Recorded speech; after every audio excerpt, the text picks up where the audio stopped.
Frank Lloyd Wright's houses in nearby Oak Park, Illinois, not too far from Peter's home, influenced his decision to pursue his degree in architecture at Iowa State University. He also did coursework, like a few of our other members here, at the American Academy in Chicago. Peter became an architectural illustrator for much of his career, loving the technical aspects and exactness of perspective in an image, in case you couldn't tell from what you see up here. He's known for these architectural and mechanical themed watercolor paintings full of incredibly accurate detail. He often overlays a looser, more colorful painting style on top of a tight drawing style. Peter's a signature member of AWS, NWS, and TWSA and has won many awards and been published in Splash several times. In his non-art fun time, he enjoys skiing and pickleball.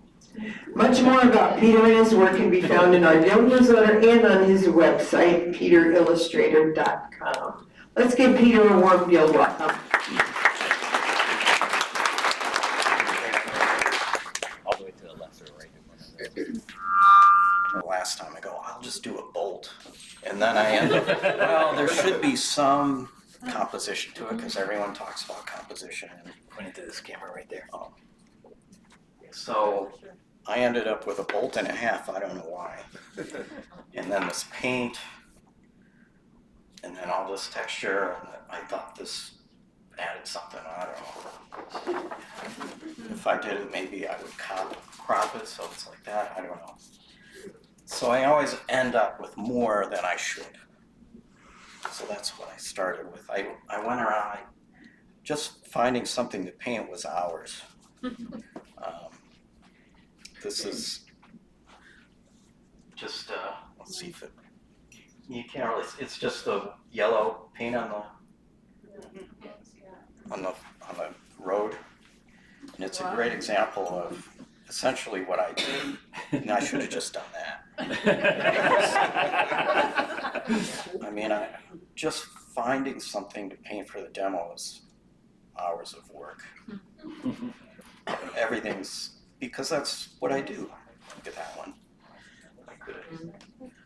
That's Evanston infrastructure. It's pretty bad. So on average, what does it take you? How long does it take you to do one of those paintings over there? On average? On average, the square ones are closer to 30, and the one in the middle, that's the one that's going to be a TWSA. So that's 40 to 50. Just wow. When you start seeing what I do, it'll make more sense why it takes so long. So where's it? This is the drawing. I start with that. That's a good start, right? Wow.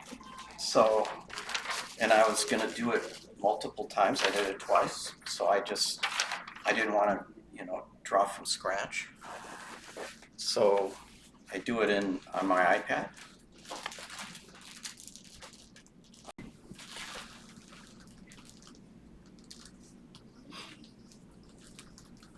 What's your transfer method? Are you going to tell us that? Now I got the table. Oh, okay. Yeah. So that's this is Procreate, a program called Procreate. I have my pencil. And then I just create a layer on top of this one.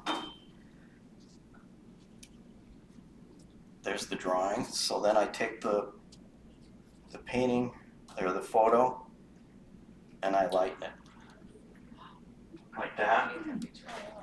And then you can really see all the detail. And I just start drawing with this. And what I find is if I do too much detail and then it ends up like this, I don't know what anything is. So you only do so much, and then everything else you do on the final. Question, am I disturbing your flow? Is it okay to ask?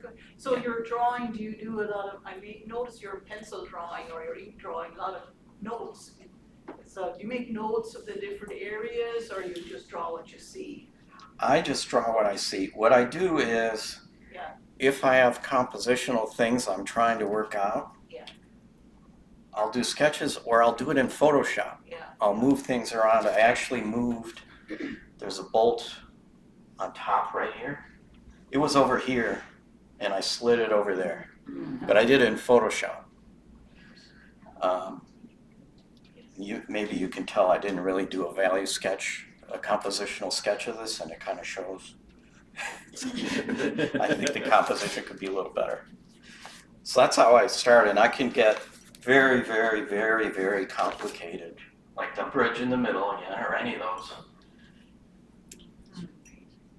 And then I'll just blow it up to any size and trace it. Because I can, you didn't used to be able to do that.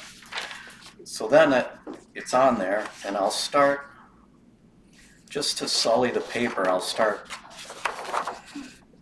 by splashing paint, which I could do, but basically I take a big brush and go like that.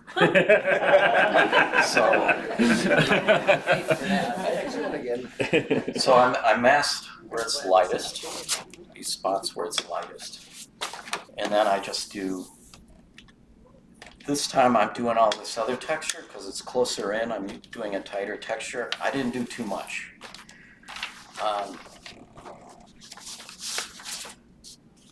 But it's in here. You can kind of feel it in here a little bit. So it just adds to the texture. Peter, back to your transfer. You have it on your vellum or whatever. Do you use transfer paper to trace, or do you have a thinner paper and use light behind? Or how do you? When I try to do that with a light table, it gets a little fuzzy, and I'm like, have to stare and keep lifting it up and see what's actually. So that's doesn't really work with, especially with 300. So I use, I think it's a Richardson transfer paper, where there's one that they sell at Blick, I forget the name of it. Cyril. So Cyril is lighter and it erases easier. So it has an advantage. The Richardson is darker and it doesn't erase as well, and that has its advantages. So when I'm doing all this stuff, the drawing disappears very quickly, so the Richardson's better because it goes really dark and it stays. If you're doing a more delicate areas or more delicate painting, you can get frustrated that the drawing's too strong and it doesn't go away. And then I use the other one. But the Cyril, it's called? Yes. That one, as soon as I do a layer of this and I rub off the mask, it's all gone. So, depending on what you're doing. So, this I think I'm gonna, I should do something with this because it has to dry. So I might just start working on this. Well, I'll go through this quick. So I splatter on here, and here's my little splatter demo. So I'll do that in a minute. Oh, cool. On here to create a texture, and I just do a wash over the whole thing. Is there masking fluid on there? Yeah, there's this green is masking fluid, because it'll end up, it's this texture right here. So what I did, because I hadn't done this in a while, we're on a ski trip, my mom passed away, I had an architectural illustration job, which I didn't have much fun with, so I hope to never do that again. So I get stale, I need to warm up again, and I hadn't done that. So this first layer I did here is too dark. But I kept going, so right there, I should have just started over. So that's too dark because I'm doing layer and layer and layer. If the first layer is too dark, it's just gonna get darker, darker, darker. It's too dark. Didn't stop, kept going. So this is the second layer doing the same thing. And I took the mask off. And then this is the third layer. I might come back to this, but I need to work on this so it can dry. Where I put a whole bunch of mask on there and then I went really dark. Didn't put enough mask on there. Because I was using this. And in cleaning it, this changed right here. And it spurted out differently and I didn't change what I was doing to match that. So then that went too dark. So I ended up with this. This is all too dark. This is like the lightest area.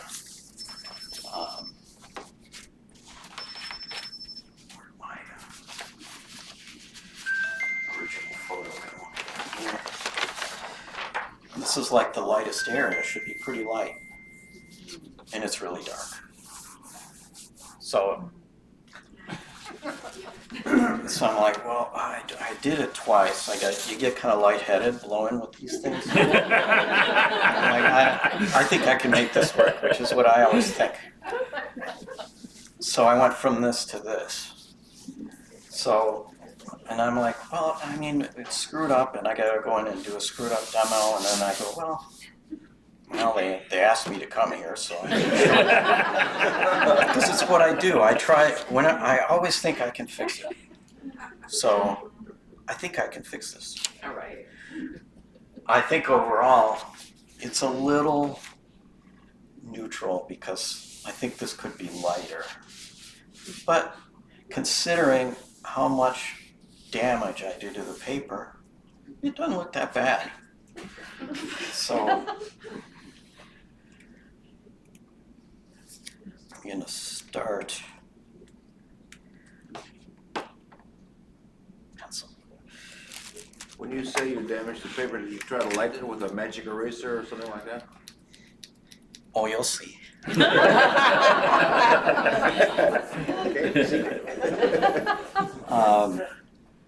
Yes, a magic eraser does work very well, and I do use it a lot. If it's a smaller area, I'll use this or a toothbrush. If it's a larger area, I'll use the magic eraser because it does much more smoother, uniform.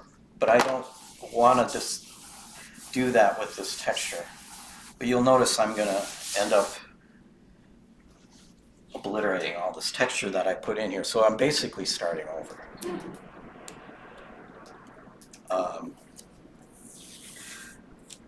But what I'm going to do right now,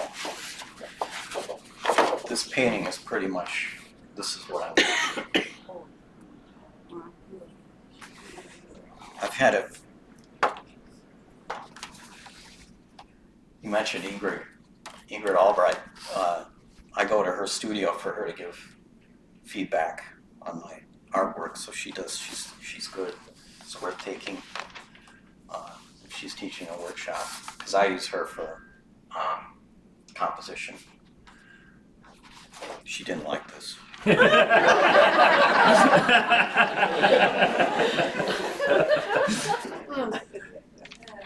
I mean, she didn't like it, and then Ken saw it earlier and he goes, well, I can give you a few reasons why someone might not like it, and he said exactly the same thing. So if you get feedback from Ken, there's proof that he knows what he's talking about.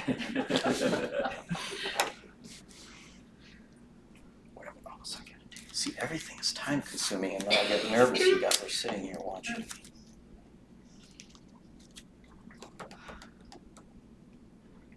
Okay, I only have to do the light part. I use these tools that are hard to get and expensive. That's what artists do. This is called Ichiban 251 tape. I get it up in Minneapolis somewhere. And it's like drafting tape, but it's thinner and you can really see through it and it still sticks pretty well. Holbein makes it, it's called soft tape. Holbein makes a soft tape like that too. They do? Yeah. It's probably soft tape. It's probably cheaper. It's probably yeah, like at Jerry's, but yeah, it's called soft tape. You can see through it. You can cut it through it. Oh, well, they're right there. It's worth coming today. I didn't know that. I'm kind of drawing. I draw on the tape where I'm going to cut.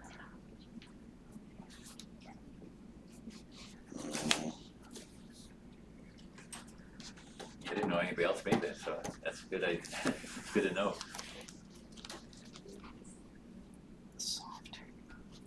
What did you call it, the table? Ichiban 251. It's Japanese. Oh, What was that first word? Ichiban. Ichiban. Nichiban. so since Holbein's a Japanese company, that's probably why it's. Ah, This? could be. Yes. And wine's expensive. That's familiar with that word.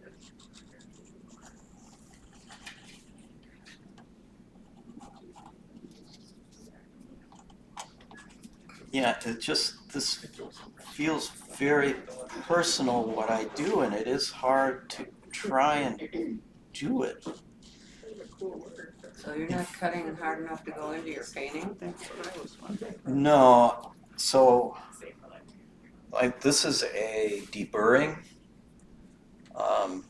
knife. It's not that, it's a different angle, it's less of an angle. And I think that helps. And I was an architectural illustrator, I did color pencil and pen and ink, and we'd scrape the pencil off. So I've used this for decades, so I know the pressure. However, if you look at this mess, what if I cut into the paper? Who cares? It doesn't matter.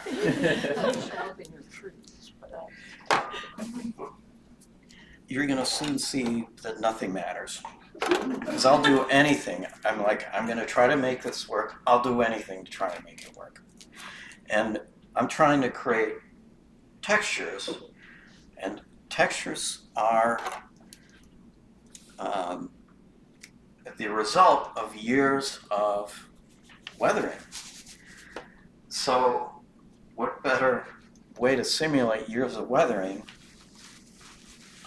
than years of doing different things on the painting.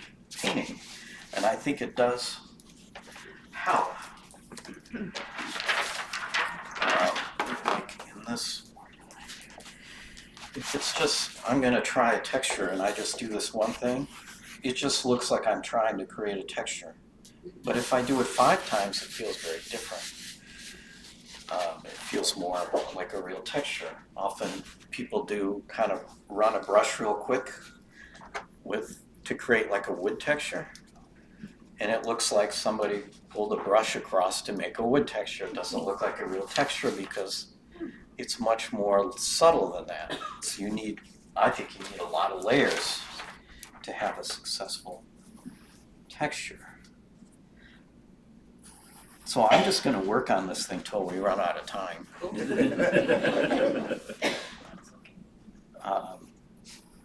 Because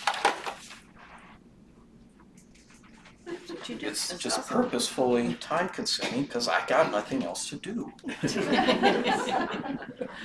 But a lot of people, they do puzzles or they do, like I said, I did the Sudoku for a while, but I finish it and then I go, oh, well, that was cool, I did it, and then I throw it in the garbage. But this, I'm doing something that I enjoy doing, and I'm done, and I go, oh, I could hang that on the wall. So, but if I put 10 hours into this thing, and I go, this isn't gonna work, I'll just start over. Who cares? 10 hours, you have to do something with that 10 hours. And in the end, I got all these paintings. Hi, I'm Allison Breed. This is Jake Lacey. Sorry. What is Allison trying to tell us? Is that an ad? Yeah, it's just something on TikTok. Volume down, I was putting it up. enjoy it while it lasts. Yeah,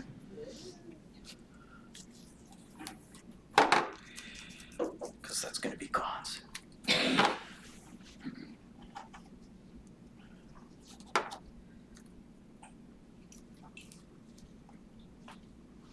What are you actually trying to do right now?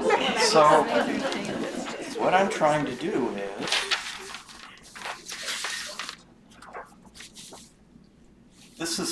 should be light, and I went way too dark. Like way too dark. So, and I didn't have time to start over. So, I'm just going to lighten it. In lightening it, I'm going to take away all the texture I put in there and spend all that time creating. So then I got to reintroduce the texture. So basically I'm starting over.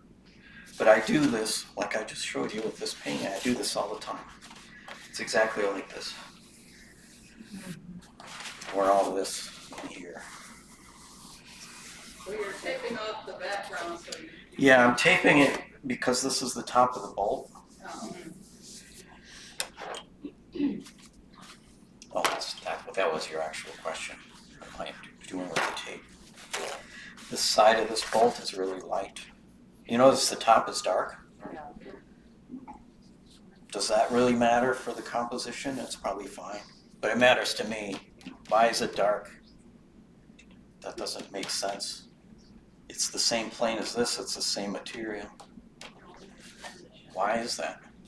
So this is the kind of stuff that takes hours. Why is it like that? Let me do this first and then I can answer that. I'm getting pretty good at, like, this was the coffee. Pretty good at not going into the wrong one. I'm getting pretty good at that.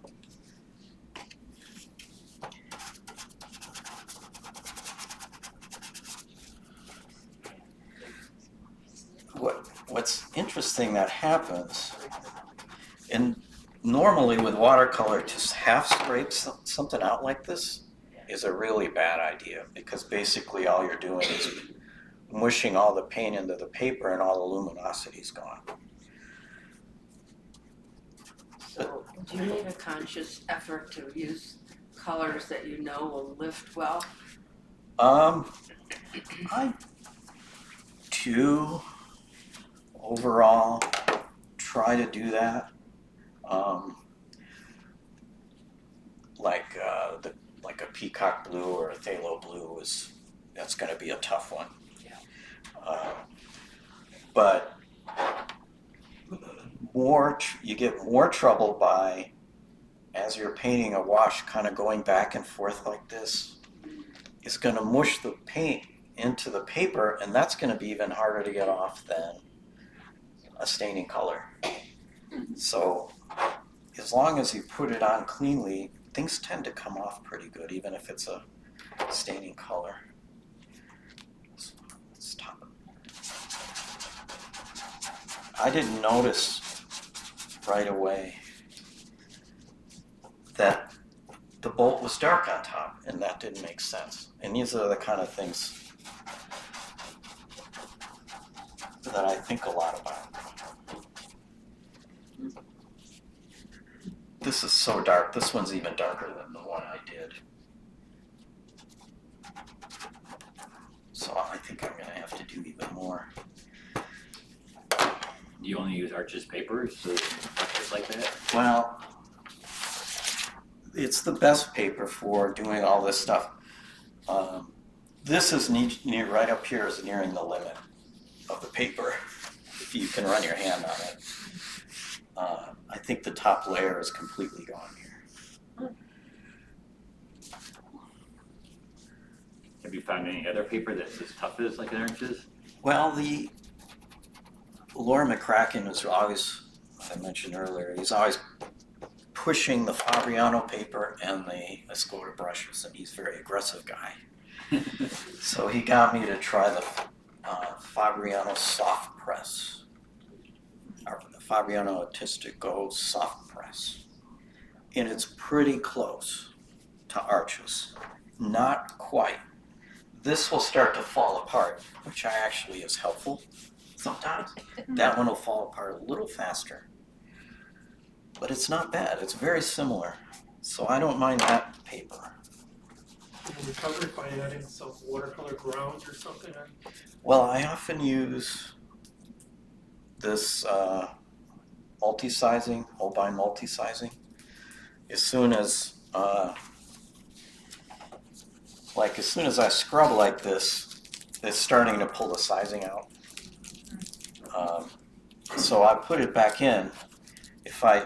Right now I would do that if it was at home, but then I gotta go drink another cup of coffee because it's gotta dry. This will dry quicker. Now I'm only probably gonna work on this right here. Okay, so this is good, but then it's supposed to go lighter, lighter, lighter, lighter, and it actually went darker, darker, darker, darker. So this texture is more what I actually want down here. So this hasn't been manipulated much, but this has. So I'm just gonna scrape all that. Is that a special scrubbing brush? Well, it's a Blick Studio Synthetic Bright, maybe number 8 or something. It's just from Blick. It's just a regular watercolor brush, or is it different? Well, A bristle brush, right? it's, the oil painting brushes are too stiff and they immediately start taking, and watercolor brushes aren't stiff enough. So you scrub and you just ruin the brush. This is right in the middle. So I use this constantly. And do I have another one? It's a smaller one. Number 8, Blick Studio Synthetic Flat. So that's what I use to do this, because it's right in the middle of too stiff and too soft.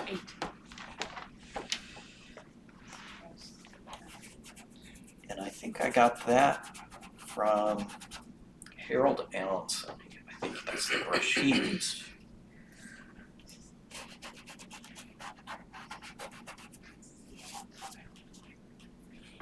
So basically, I spent all this time doing all these layers and I'm just obliterating the whole thing.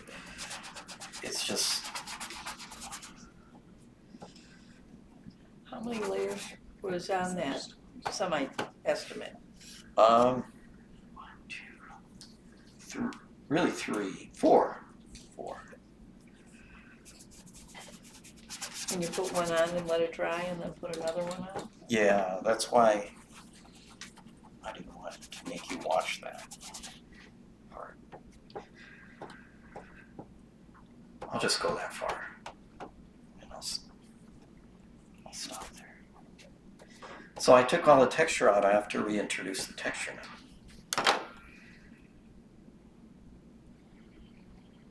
But I have to let it dry first. So this guy, Gottfried Salzman, I think that's where I got the original idea. Because I think he uses heavy cream and pours it on the painting, and then, so he has this texture that runs all the way through.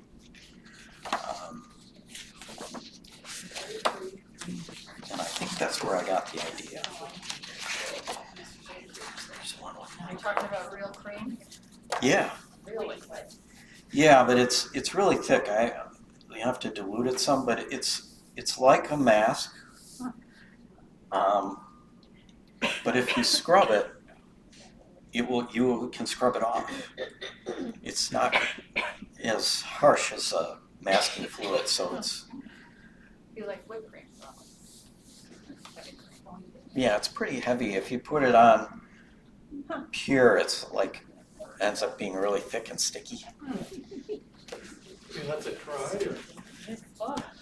Yeah, you have to let it dry, or else it'll just wash it. And keep it away from the dogs and cats. They'll start eating the They're dry. licking your painting. Oh, I can do this now. You Let me take let the that cream dry. off, right? What's that? You take the cream off. Well, it doesn't really come off because it's not mask. Mask is like rubber cement, so it rubs off. Cream doesn't rub off, but you can, if you take a brush and you work at it, it will come off.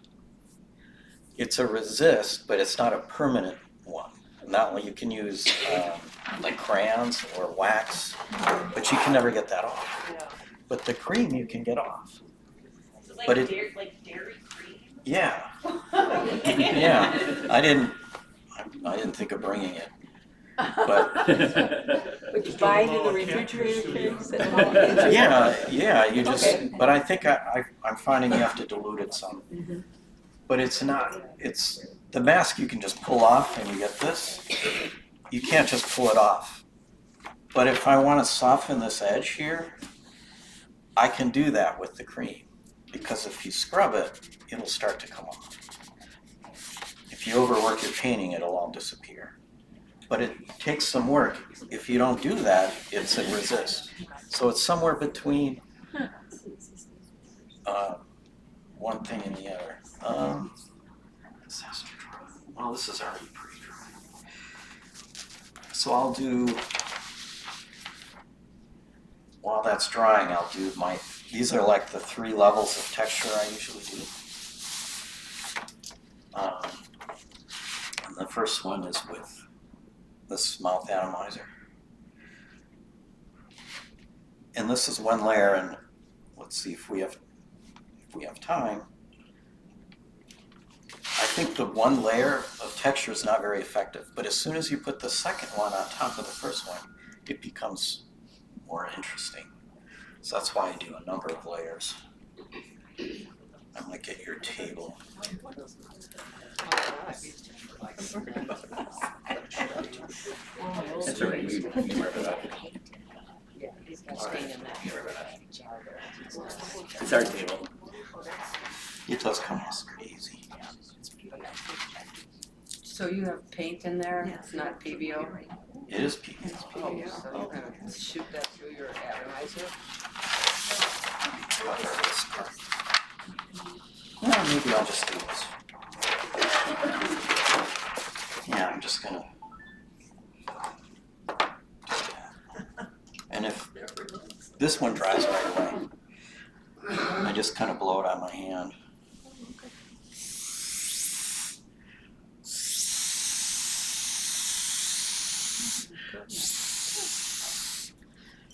That's about it. So now what do you do to clean that off? What are you blowing on that? Because obviously. The PBO drawing gum or masking fluid. All 3 people talk at once out of time. It's masking fluid. PBO's. See, it's gonna clog up without water. I'll put it in here. That coffee will clear it out. What's that? That coffee will clear it out. So it's gonna get stuck in there, so I just have picture wire. This one has a coating on it, and I just run it through, keep it clear.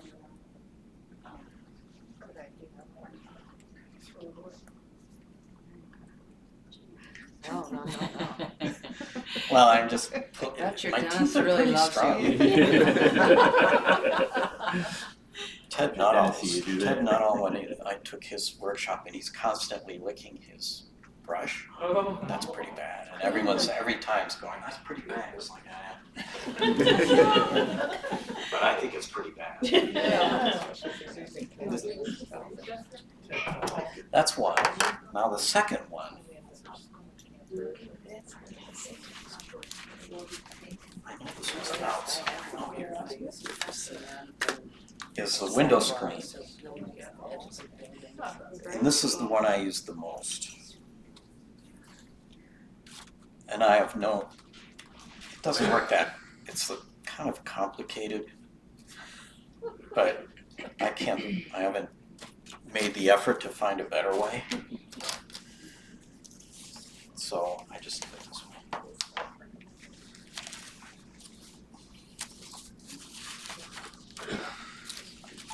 I stick my finger in here,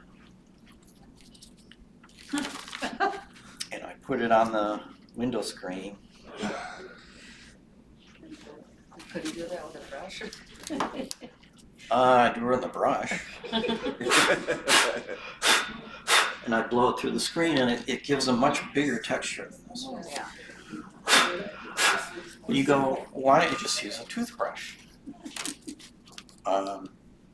But I'll do that next. This gives a more consistent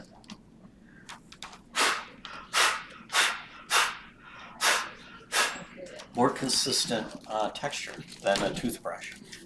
The toothbrush will give you heavy areas and lighter areas that looks like you sprayed it with it. Costs less What's that? than sandpaper, cheaper than those things. Yeah, I haven't found an overly expensive sandpaper yet. I buy that. What happens when you paint over those strips?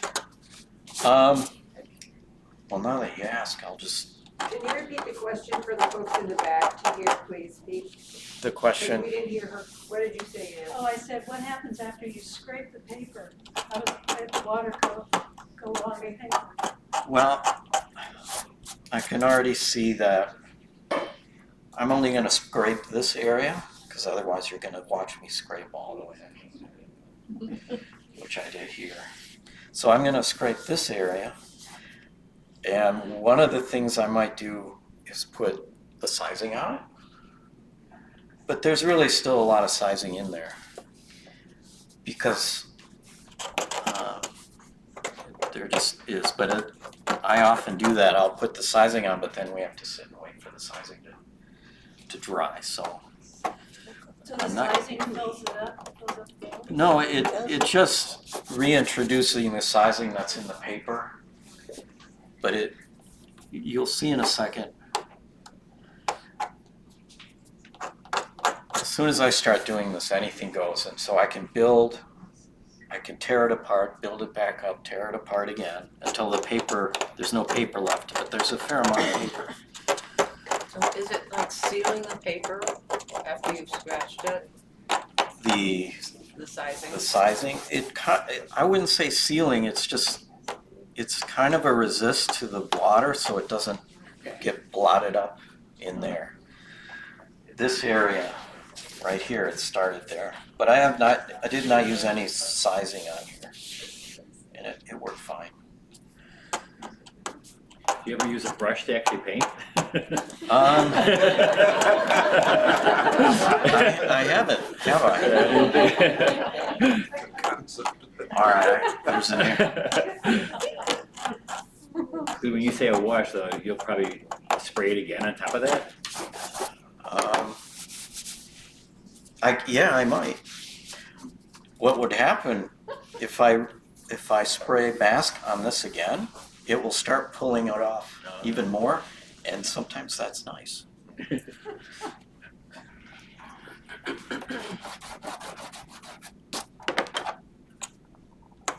I'll do that. So now I basically destroyed everything I did and started over. So now, maybe I'll start painting.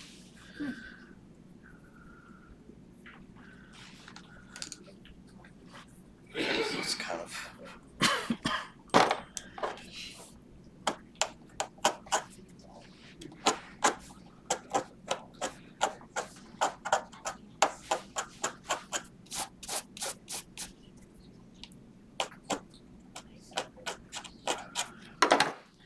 and then maybe I'll do a wash here, so it looks like I'm actually everything up to. I really haven't. This is only beginning to actually paint. This to me is just sullying up the paper before I start on this. So yeah. It's cool, because I think most artists try to get that look, but with one wash. And it's not possible. And now I can see why. Very cool. Oops, that got a little dark.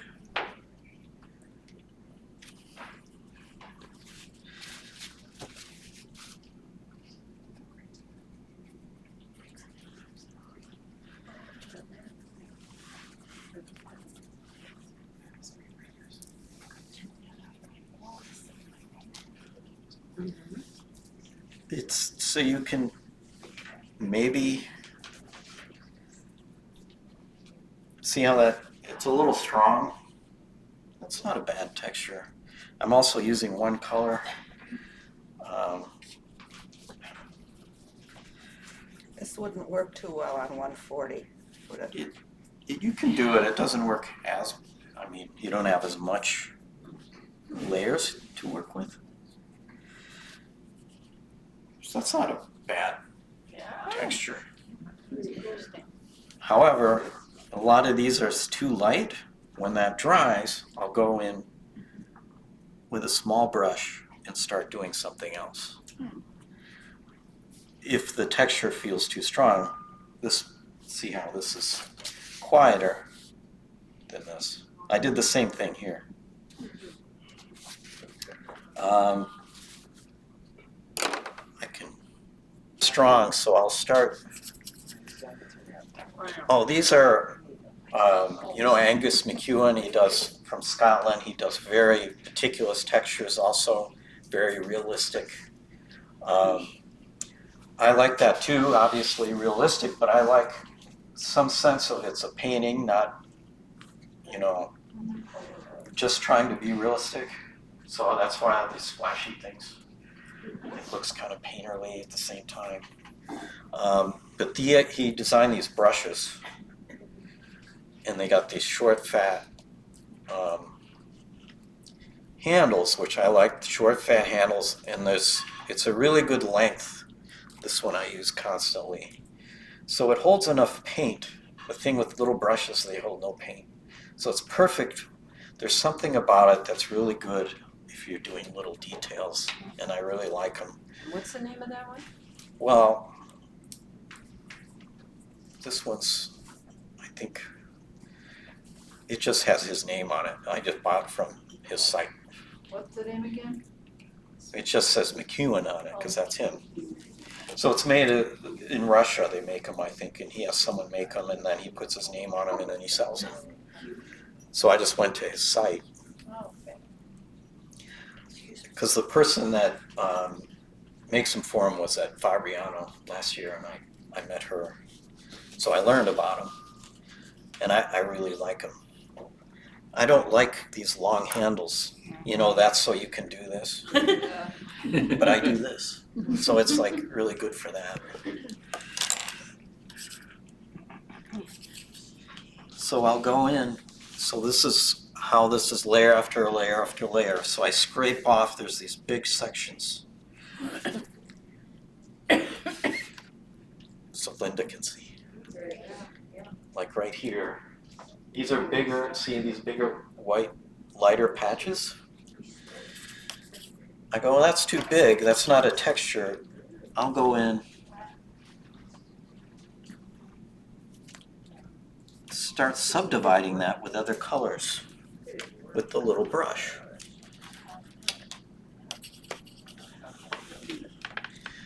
I use a lot of bright violet.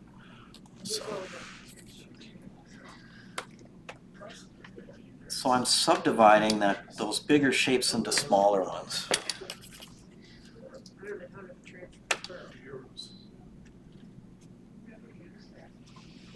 And now you see it's a little different. It's a finer texture. I may end up going, well, this or that, and scrub this whole thing out again and start again. Or if I rub this, it'll soften. And maybe that helps. I just keep finding things until it works. So that's enough of that, because you see if I do all this, and I start doing that all the way up, this little brush, then, we'll be here till 7. But, I gotta listen to a podcast, I got music, I got windows facing south, the sun kind of, which it shouldn't. If you have, you should have the north light. But I like the sun, and I like looking and watching the sun go by, and I'm listening to things. And it's, then when the day's over, I go, that was a worthwhile day. And that's all I did all day. It works for me. So I do it. This is the tool I put mask on a lot. It's I never remember the name of it. Old architecture tool. Liner pens? It's not a liner pen. Liner. How do you spell it? Fine liner?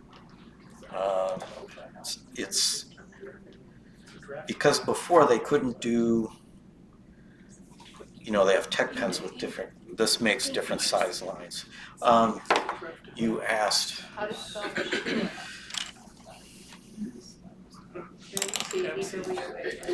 MCEWAN. This one's too small. I know, once I started dotting, I really like this one. This is a number 4.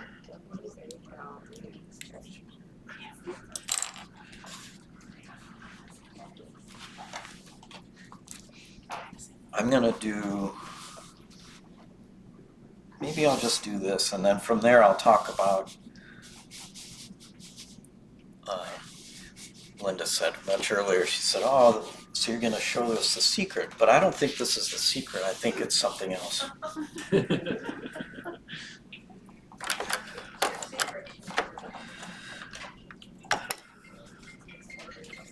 You revealed all your secrets today. Well, I wouldn't reveal them until you watch me do the whole thing for a couple hours. 'Cause, like magicians, often their secret is to do a trick. It's so much more complicated that you just don't even want to hear how you do it. And that's the secret. It appears simple, but it's really, really complicated. And your brain doesn't believe it, or it tries to come up with a simple solution or something, so it looks like magic. So I'm just going to paint this, maybe that. So whenever I watch demos, I always watch how, like, this is a shape here. How do they fill that shape? And it's almost always the same way that they do it. Some people do it a little faster, some people do it a little slower, but they always start at one end, kind of fill it in. Their brush kind of goes like this, and they keep going down, and they end here, and they're done with the wash. If you do it that way, everything will always be good. If you start to go back, this has already started to dry, you're going to get watermarks. You're going to start pushing the paint in.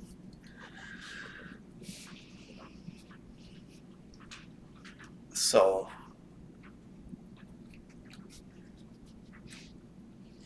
there, that's my one thing about actual painting.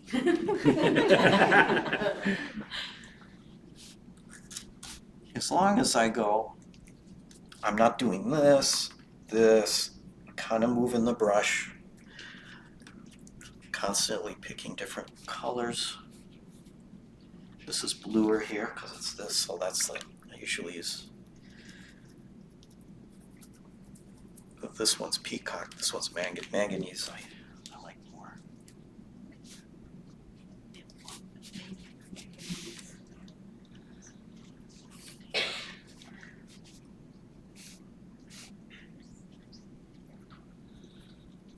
I might add, there's a reflected light in here. This is one of my favorite, the transparent pyrrole orange. There, that's reflected light. It's dry in here.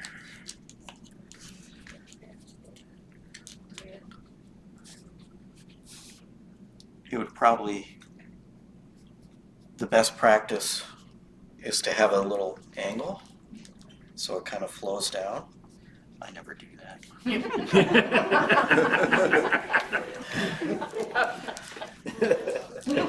I don't know, I don't do things. I don't like, if I have a surface like this on my desk, things get underneath it. And then I try to put it down and I don't know what's underneath it. And it gets dusty. And I don't know, All kinds of excuses. you know, you really should squeeze out fresh paint every time because it's the brightest, strongest. I never do that either. Because I don't like searching for all my colors in these containers. I don't know where it is. You know, I run out, then I forgot where I put the tube. And I'm just kind of used to this way. I think I'll fade it.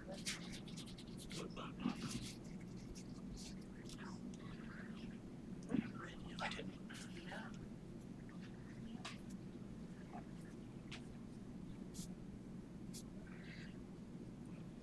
See right here, I added. As soon as I introduce more water into this, it'll push all the paint to the edges immediately, almost immediately, and then you're screwed. So it's very, very.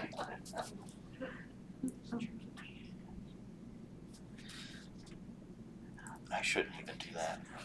So I went from there, just slowly painted, changed color, and ended up there. As long as I do that, I'm good. I can see this is going to need another layer. It's too late to do anything now. I can go this way.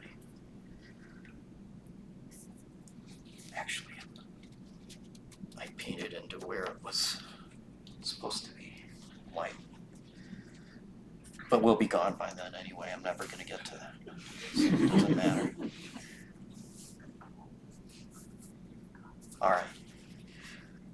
So the other place I could do a wash, I'd start here, go across at that same pace and end up there.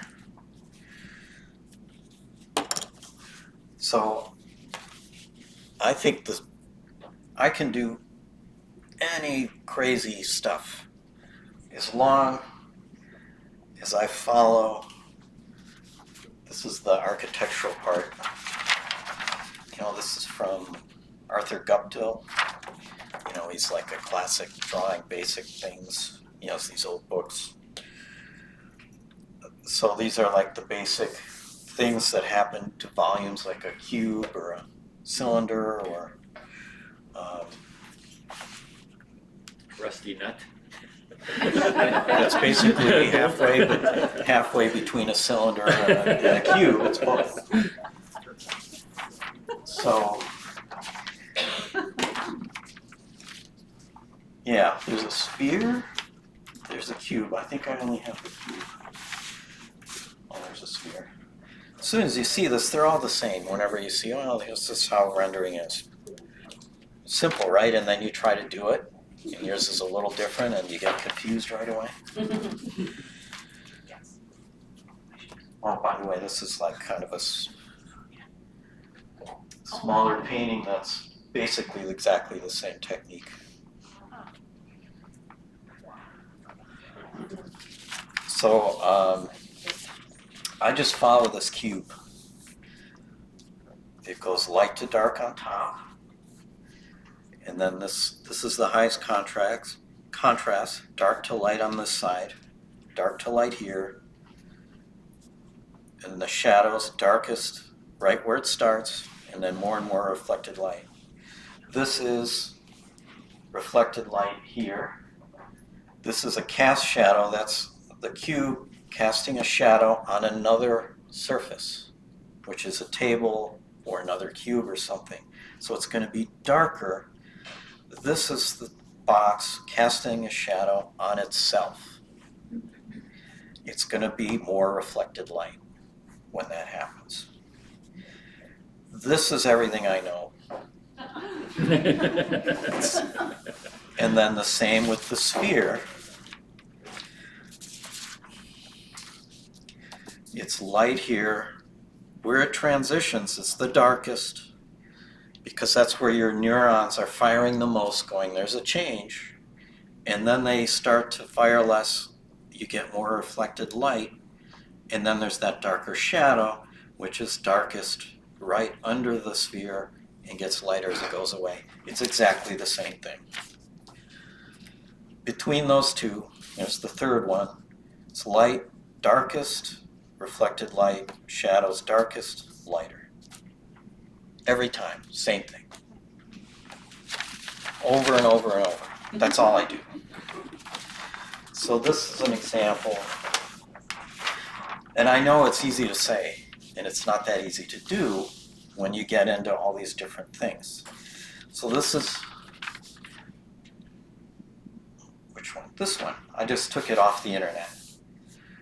And it looks fine, it's a photo. But if I want to paint it, I would take this cube, I wouldn't just copy it, but I'd work with this idea. So I take this plane, you see there's a building behind, and it's all the same. It all feels one value, one this, one that. And following the cube, it's darkest there. I darken it there. And I lighten it as it goes this way. Just like that cube, it's more reflected light, and that's where you can really get your brilliant color in there. Because reflected light is really, you can really push the color. You can say it's yellow here, it's reflecting yellow, I can get really yellow. Then this building's behind there, so there's less contrast. Duller color, so I lighten that building. So now I've defined this a lot more than it is here. On this side, it does it a little bit light to dark, but the general idea is really light to dark there. I just follow the cube. I lighten it there, so now we have high contrast there. Comes right at us, darker, darker, darker as it goes back. And then I darken what's behind to separate it, probably grayer also. Foreground, dark to light, so your eye goes up in here. This doesn't do that, dark to light. It's a general rule. Just, I think I darken the sky. So when I see a photo or I'm doing a reference, I always push this idea on whatever it is, and if it doesn't match, I make it match. I have other examples that I don't have of how, if you look at the photo and you go, well, it's supposed to be like that, but the photo doesn't do that. I just make it so it does that. It always works. So that's what I always do. So here's a much more complicated example. This is a Lake Mead Dam. This rocks are a mess. So you start to paint rocks. Rocks are a nightmare because there's all these textures, just like this. Look at all those nice colors. So you tend to go, well, it's lighter here, it's darker here, it's lighter here, it's darker here, and you go darker, lighter, darker, lighter, darker, lighter, and you have a flat, noisy mess. And that's, if you're not paying attention, like when I'm doing a demo, I'm not paying enough attention, that's what you end up with. And it's very difficult to make this look like something other than a mess, which is what this is right now, is a mess. So I take this basic cube and I go, how do I force this idea to this mess? So I look at this, and anything that I say, see right here, that's facing up. That's like the top of something. These that are lighter, they're facing up. Up here, this is clearly facing up. That's the top. This is facing me. There's a series of surfaces facing me. That's this side. And then these that are darker, they're on the shadow side, so they're casting shadows on themselves. That's everything that's darker this way. So I'm taking all this stuff and dividing it into three things. It's either up, facing me or facing that way. And I take all these things and fit them into those three planes. So there's top is white, front is the mid-tone, and facing, what would that's left for me, is the dark. Then there's if it's in the dark and it's casting a shadow on itself, which these are, there's a lot, it goes dark to light, and there's reflected light in there. And then it casts the shadow on something else. Here it's casting a shadow on another rock below it. This is casting on the water. That's darker. It's just this. So now this chaos of stuff becomes a volume. You can feel the volume in here, I think. And it's simplified. So I'm going to apply that to this and all that complicated stuff in those paintings. And like I said, as soon as I say, I'm going to apply this cube to this.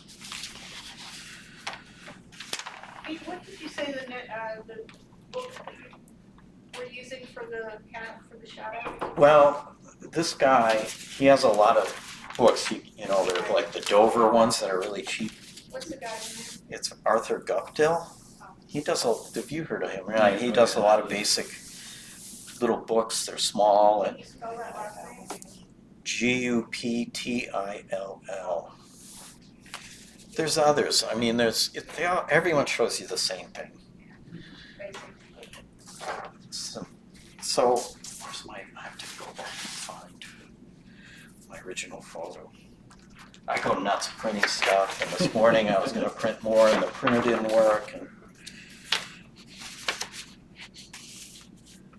so I need to find the initial photo.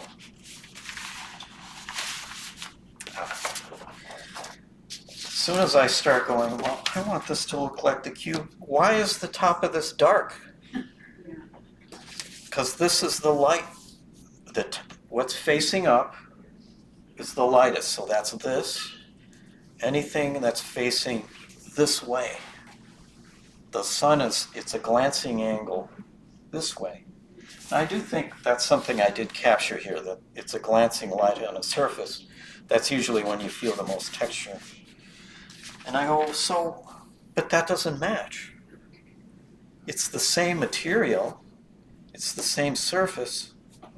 So this is where it gets confusing. Why is that? Do you notice that? I didn't notice it right away until I started to do this. So, and this is happening everywhere.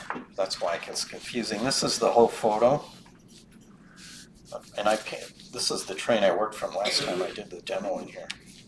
And I did do a painting of this also. So the bolt's right there. If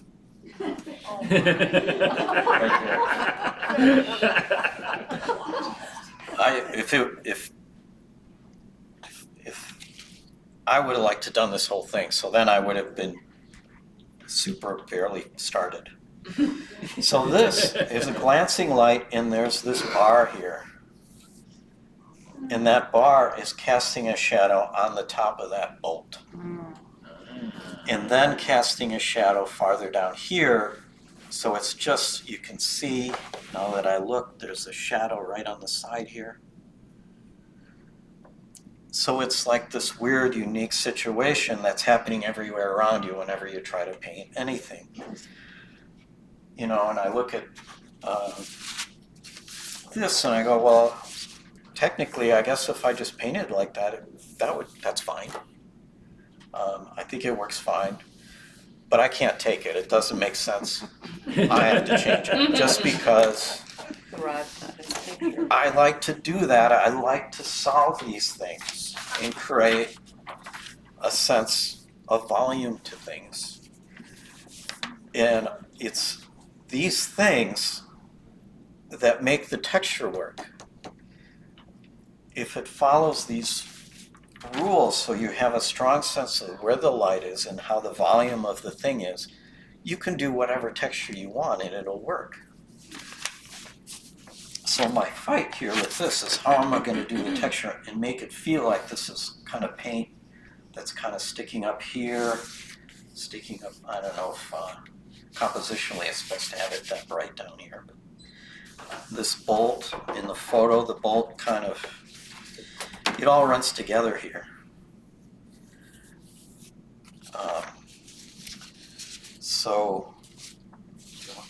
So I took this dark top and I made it in the sun, just because. And then it has to be, because it's sticking up, it's on the general rule, if it's sticking up above the main surface, it's probably going to be just a little lighter because it's going to catch a little more light. So it's a little lighter than what's around it. As soon as you do that, it comes a little bit forward. So now I have the brightest white. That's the top of the cube isn't at the top, it's over here. These two are kind of being glanced by the sun at the, they're different angles, but they're kind of being hit at the same way. And then this is the dark side of the cube. So I went in and figured out where that would be, even though you can't see it at all in here. So I went and I drew that and figured it, and then put that reflected light in, and then this is the cast shadow, so it's going to be a little darker. And then that just comes out here. There's a little bit of reflected light in here, so now I have that system. The same thing's happening here. Here it's facing away. That's going to be the dark side. Here it's turning. This is now, all of a sudden, it's facing that way. It gets bright. And the transition was where, right here is where most of the texture is. So that's the same thing here. If there's a depth, this side's facing the light. This side is facing away. This side gets lighter. This side gets dark. As soon as you do that, there's a depth immediately. So I just had this line, and it just kind of right in the middle, and it divides everything in half, and it was a little too strong, so I added some things. I added a thing sticking out with a shadow, just so there's some stuff here that your eye grabs onto, so that's kind of the center. But everything I do, I just go light side, it's facing this way. This is facing away, it's dark. As soon as I do that, it looks three-dimensional. So this is like the paint's peeling up, so that's facing, and then it's casting a shadow here. So I can do all this crazy stuff. But if this system of that cube is overriding all this texture, it's going to work. If the texture is overriding the sense of the surfaces, it's going to look like noise. You're not going to read it. So that's my fun, is to go from this mess and create a sense of a three-dimensional object out of the mess. Then I'm finding there's another level. So there's a magic level where it works. This one's a real mess.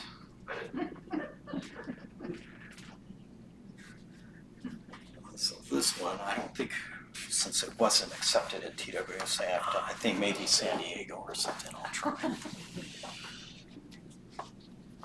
This area, it's a plane, it goes light to dark. You always want things to go light to dark, the color to change, it's warmer to cooler. It looks a little stronger in the screen than it does in person. It's easier to see. So and you see with all this, yeah, it's more contrasty on the screen. It's all these different colors, and I'm just splattering paint and this and that.